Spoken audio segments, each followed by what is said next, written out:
Let's talk about TikTok and the survival of TikTok at the hands of Donald Trump. I mean, 90 days of a reprieve and his expectation that it could be 50% owned by an American. Yeah, he's made a projection that this could be $1 trillion company and it would be great for America to be involved in the conversation. So I wasn't keen on TikTok at the beginning, but then I went on TikTok and I got a lot of the younger people supported me. That's why I like it now. That's essentially the key message here. He didn't like it because he didn't get it. He then saw that people were sharing supportive content about him, and all of a sudden, plus a meeting with the CEO, he's had a change of heart. So they're now looking to see if a deal can be done to essentially have 50% ownership in the US as well as in China. It'll be interesting to see if that does materialize. It's also interesting to see what's happening on the other social platforms, because it had been anticipated that they would go dark, and they did for a few hours. For about 16 late hours. Saturday night and into Sunday. Then they started to light up again.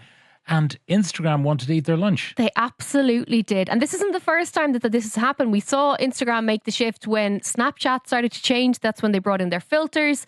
When TikTok went dark, the CEO of Instagram took to his own Instagram and said that they were making changes. Some, I have to say, in the context of all the problems in the world, this isn't a big thing, but I hate. So they've changed the layout of your Instagram. So if you go to your own Instagram profile, you will see that they've made the posts now appear rectangular. They're pushing for more video content. Also, in keeping with that, they're now enabling users to post up to 3 minutes in terms of Reels, which is their version of TikTok videos. And it's funny to see. We saw all of the CEOs on the stage yesterday at the inauguration.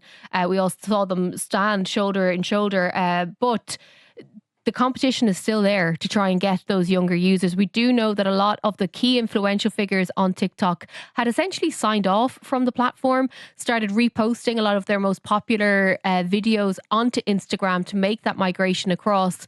We also know that TikTok is more popular with younger users, so it'll be interesting to see if the potential reinstatement of this ban in 75 days or 90 days or whatever it ends up being pushes them towards Instagram, or perhaps another platform entirely could come out of the woodwork. Because we know, and this is obviously of keen interest here in Europe, a lot of what Donald Trump said yesterday about, bringing jobs from American companies back to America, that is of key concern for technology companies. We know that the European headquarters of a lot of the big tech companies is here in Ireland. So will he put tariffs in place? Will he put rules in place? Will those workers have to go across back to America? What does that mean for jobs? Also, what does that mean for legislation, regulation? A lot of the companies, though, there is their European headquarters, the tech giants, who are looking at EMEA, which is Europe and the Middle East and so on. So it's not just, if they want a presence in Europe, that's why they're here. It's boots on the ground. And as a businessman, you'd think that Donald Trump would understand the rationale there. But I do think one of the key things that I'll be watching over the next few months in particular is what happens with the rules, regulations and legislation that has been passed by the European Union, things like the Digital Services Act, things like the EU AI Act, things that have already stuck in the craw of some of these big tech billionaires. What's going to happen in terms of the pushback? This is going to be a key test here in Ireland of things like Well, I was thinking of Musk and the AfD in Germany. Yeah. And the Germans uniquely have experience of fascism in their own country and how it went so badly wrong for that country. Yeah. And to have the likes of Musk, who's an extreme right-winger, interfering in their politics, and given that Ursula von der Leyen is a German, you'd expect that they'd be hypersensitive to the likes of Musk interfering in their politics and might take action accordingly. You would hope so. But again, it's been over a week now since he did that Twitter Spaces live.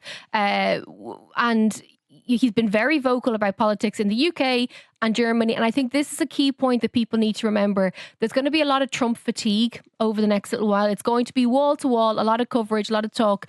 It's not just about what he does in America. It's not just about what Elon Musk has done to get him elected. It's the fact that they are integrating and setting a tone for governments elsewhere around the world and the implications of that.